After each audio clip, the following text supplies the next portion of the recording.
कैसे हो आप सभी। आज मैं आपके लिए कहानी लेकर आई हूँ गरीब की बेटी।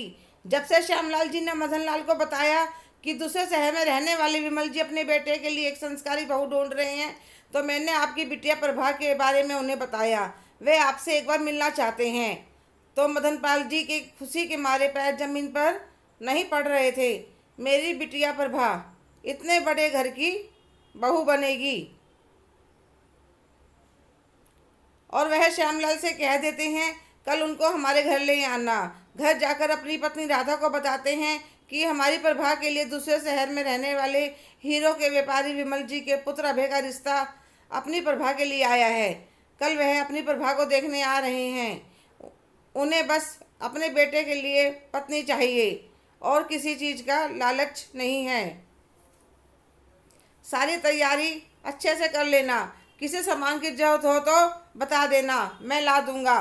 प्रभा मदन लाल जी की इकलौती बेटी है। उसने मास्टर डिग्री ले रखी है। घर के सारे काम भी अच्छे से कर लेती है, पर मिडिल क्लास फैमिली से है। एक छोटा सा मकान है और मदन लाल जी एक छोटी सी परचून की दुकान। अगले दिन विमल जी अपनी पत्नी छाया के साथ आते हैं। श्यामलाल जी भी उनके साथ होते हैं। प्रिया हल्के गुलाबी रंग की साड़ी पहन हल्का सा मेकअप करती है, तो उसकी माँ उसके काला टीका लगाती है। मेरी बिटिया बिल्कुल राजकुमारी लग रही है। उसे लेकर ड्राइंग रूम में आ जाती है। विमल जी और छाया को प्रिया देखते ही पसंद आ जाती है। मदन लाल जी से पूछते हैं, आपके पुत्र नहीं आए? विमल जी कहते हैं, हमारे यहाँ माता पिता ही पसंद करते हैं लड़की को। वैसे आपके लिए फ़ोटो लाए हैं हमारे पुत्र की। मदन लाल जी और उनकी पत्नी सोचते हैं, कितना संस्कारशील परिवार है। और वह प्रिया को अभय की फ़ोटो दिखाते हैं। सबको पसंद आ जाता है और रिश्ता पक्का हो जाता है। तो छाया जी प्रिया के गले में एक डायमंड का नेकलेस पहना देती हैं। मदन लाल जी भी 4 चांदी के सिक्के और एक गोले पर तिलक करके अभय के नाम का दे देते हैं। कहते हैं, समधी जी हमारा तो इतना ही हिसाब है। विमल जी कहते हैं, जिसने बेटी दे दी उसने सब दे दिया। समधी जी हमें तो बहू चाहिए थी, वह मिल गई। बाकी भगवान का दिया सब है घर में। उनके इतने उत्तम विचार सुनकर मदन लाल जी और उनकी पत्नी अपने आप को बहुत सौभाग्यशाली समझते हैं। कितने अच्छे रिश्तेदार मिले। विमल जी कहते हैं, समधी जी 50 आदमी बारात में लेकर आएंगे। आप अपने हिसाब से शादी करना, बाकी हम रिसेप्शन शादी के बाद देंगे। अपने हाथों से शादी करके आप भी अपने मन के अरमान पूरे कर लेना। 20 दिन बाद शादी का मुहूर्त निकलता है। प्रिया के मम्मी पापा भी अपनी तरफ से जितनी हो सकती है उतनी तैयारी करते हैं। 2 दिन पहले सारे रिश्तेदार आ जाते हैं। छाया जी अपनी बहू के लिए शादी का लहंगा, डायमंड के सेट, हाथों के कड़े, पाजेब और भी कई ड्रेस, मेकअप का सामान भेजती हैं।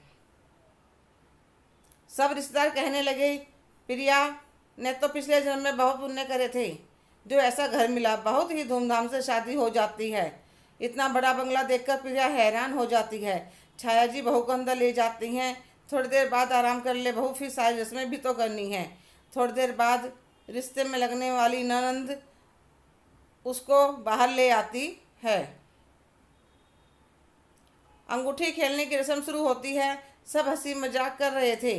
प्रिया को ऐसा महसूस हो रहा था जैसे अभय को किसी ने जबरदस्ती बिठा रखा हो। फिर वह सोचती है शायद उसका वहम हो।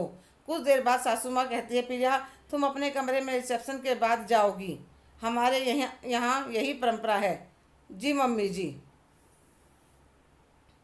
अगले दिन पूरा घर मेहमानों से भरा रहा। शाम को रिसेप्शन बहुत बड़े लेवल पर था। इतने गिफ्ट आए, पूरा कमरा भर गया। अपनी बेटी को देख प्रिया के मम्मी पापा बहुत खुश थे। सब मेहमानों के जाने के बाद प्रिया को उसके कमरे में रिश्ते में लगने वाली जिठानी ननंद ले जाती हैं। पूरा कमरा फूलों से सजा हुआ था। कुछ देर बाद अभय भी कमरे में आ जाता है, पर वह प्रिया से कुछ नहीं बोलता। सोफे पर बैठकर मेरे सिर में बहुत दर्द है कह सोफे पर ही सो जाता है। प्रिया देखती रह जाती है। 3-4 दिन ऐसे ही निकल जाते हैं, पर अभय प्रिया से दूर रहने का कुछ ना कुछ बहाना बना ही देता है। एक दिन उसके पापा उसको पग फेरे के लिए लेने आते हैं। वह अपने पापा के साथ चली जाती है, पर उन्हें अभय के बारे में कुछ नहीं बताती। शाम को अभय उसे लेने आ जाता है। अगले दिन बिजनेस के काम का बहाना कर 15 दिन के लिए लंदन चला जाता है। प्रिया बहुत उदास होती है। सास ससुर दोनों बहुत कोशिश करते हैं बहू खुश रहे। घर में सारी सुख सुविधाएं थी, पर प्रिया का मन नहीं लग रहा था और प्रिया अपना मन बना लेती है। अब की बार अभय आएंगे तो वह इस दूरी और नाराजगी की वजह पूछकर ही रहेगी। 15 दिन बाद अभय आता है, पर उसका रवैया वैसा का वैसा था। वह सोफे पर आकर लेट जाता है तो प्रिया कहती है, अभय मैं आपसे बात करना चाहती हूँ। हाँ बोलो, मुझसे क्या गलती हुई है या मेरी कोई बात आपको बुरी लगी है? ऐसा कुछ नहीं है प्रिया, ना तो तुम्हारी कोई गलती है, ना ही मुझे तुम्हारी कोई बात बुरी लगी है, और मैं तुम्हें किसी भ्रम में रखना भी नहीं चाहता। मुझे भी अच्छा नहीं लगता जब मैं तुम्हारे साथ ऐसा व्यवहार करता हूँ, पर मैं मजबूर हूँ क्योंकि मैं किसी और से प्यार करता हूँ। पर मम्मी पापा ने मुझे अपनी कसम देकर मजबूर कर दिया कि मैं तुमसे शादी करूं। तो प्रिया एकदम से बेहोश हो जाती है। अभय डर जाता है और अपने मम्मी पापा को बुलाकर लाता है। पानी के छींटे मारते हैं। कुछ देर बाद प्रिया को होश आता है तो वह तेज तेज रोने लगती है। तो सासू माँ चुप करवाती है। चुप हो जा बहू। कैसी बहू? किसकी बहू? आप दोनों ने मेरे साथ ऐसा क्यों किया? मैंने क्या बिगाड़ा था आप लोगों का जो मेरे साथ इतना बड़ा धोखा करा? बताइए, किस गलती की सज़ा दी आप लोगों ने? जब आपका बेटा किसी और को पसंद करता था तो उसकी शादी मेरे साथ क्यों करवाई? तो दोनों की आंखें शर्म से झुक जाती हैं। बहू, हमें माफ़ कर दे। हमने तो इस नरक को पढ़ने के लिए लंदन भेजा था, पर वहाँ पर एक लड़की को प्यार करने लगा। जब पढ़ाई पूरी हो गई, वापस आने का समय हुआ, तब इसने हमें उस लड़की से वीडियो कॉल पर मिलवाया। बेटे की जिद के आगे हम झुक भी गए थे और शादी के लिए हाँ भी कर दी थी, पर वह लड़की कहने लगी, शादी के बाद ना तो मैं कभी इंडिया आऊँगी, ना अभय को आने दूंगी। अब तुम ही बताओ, इकलौते बेटे के बिना हम कैसे रहते? हमारा पुश्तैनी काम है, शहर में इतनी इज्जत है, हमने सोचा शादी के बाद उसको भूल जाएगा। तुम चिंता मत करो, हम सारी प्रॉपर्टी तुम्हारे नाम कर देंगे। इसे यहाँ रहना ही होगा। नहीं चाहिए मुझे आपकी प्रॉपर्टी, आप अपने धन दौलत अपने पास ही रखिए। मुझे किसी की दया की ज़रूरत नहीं है। मेरे मम्मी पापा ने पढ़ा लिखा कर मुझे काबिल बनाया है। अगर आपने अपने बेटे को अच्छे संस्कार दिए होते तो किसी गरीब की लड़की की ज़िंदगी खराब नहीं करनी पड़ती। लड़कियों ने ठेका नहीं ले रखा इस बिगड़े हुए बेटों को सुधारने का। अपने घर जा रही हूँ, तलाक के कागज़ भेज देना, साइन करके दे दूँगी, और अपना सामान लेकर घर से बाहर निकल जाती है।